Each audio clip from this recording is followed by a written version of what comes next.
Ayun mga idol, wala na naman biyahe. Ano pa, nandito na naman tayo sa ilog. Naninigsay na naman tayo. Ayan ang ating spot, oh. Ayan mga idol. Baka sakali na naman tayo makakuha ng pangulam. Shoutout sa lahat yan na maninigsay sa buong Pilipinas. Shoutout din sa aking mga kasamahang SPCB Toda sa Santa Maria, Bulacan. Ayan po ang ating spot. Oh. Ayan, tambang-tambang na naman tayo mga idol. Sana pala rin ngayong araw. Tutok lang mga idol at tayo'y manghuhuli ng pangulam. Yun.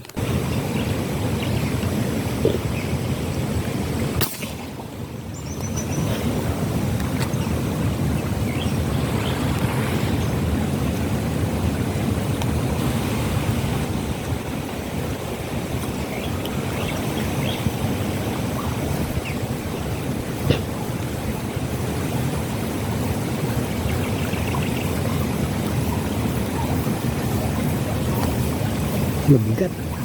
Parang dalawa.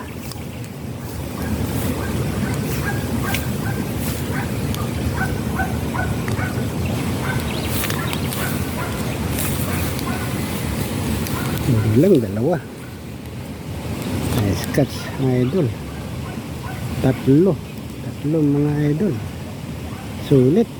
Ayan. Kala ko dahil tatlo.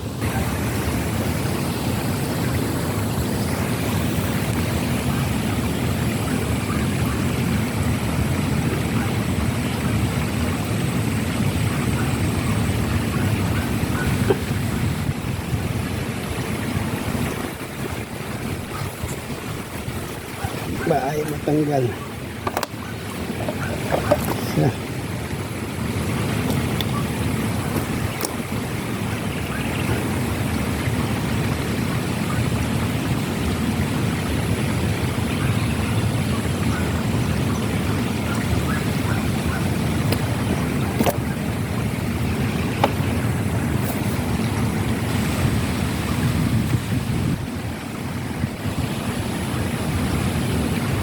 Tatlo mga idol.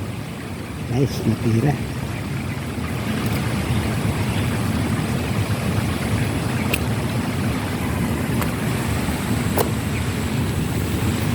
Mainit lang dito.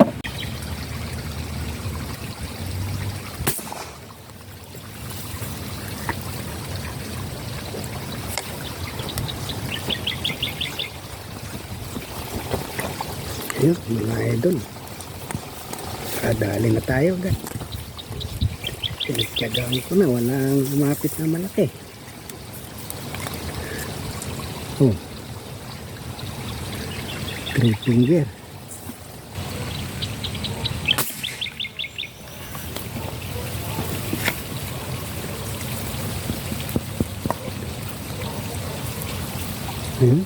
Ayun, dalawa na tayo.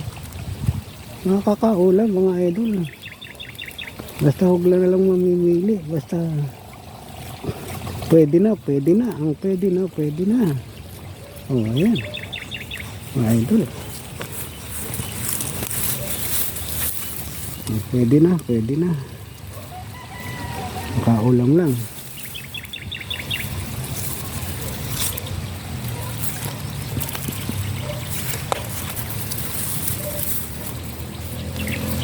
Mataas pa.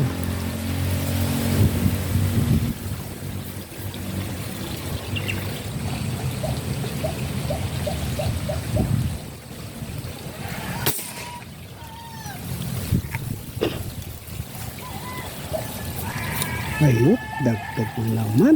Hili na naman. Oh, yan.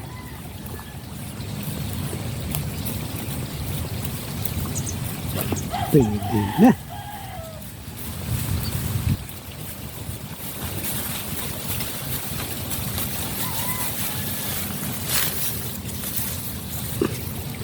Ito kalalaki, pwede na yan.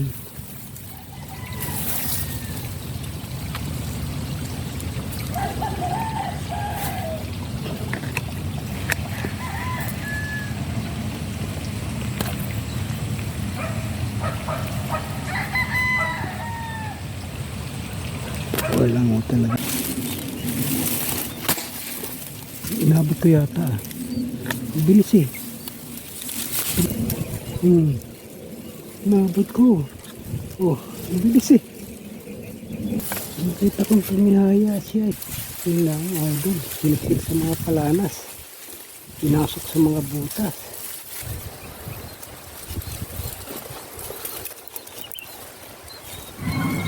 Dito pala mga idol, dapat konting ingat. Ang mga bato rito ay mga adobe na ginuho sa creek. Dahil sa mga pag-ulan at pagbaha, natangay po yung mga adobe na yan dito sa gitna. Na ginagawa naman na tirahan ng isda mga idol. Kaya marami pong isda dito. Mga palos man, ang mga tilapia talaga, pinagpupugaran po ito mga idol ng mga isda. Mayaman po ang ilog na ito.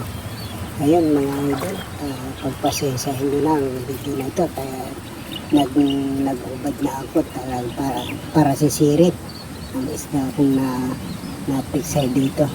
Sumuot po siya sa mga adobe, pagitan ng adobe sa mga butas. Kaya kailangan po tayo magsisit. Ayun mga idol, kaya pagtiyagaan na lang po natin panoorin mga idol ang video na ito na aking i-upload.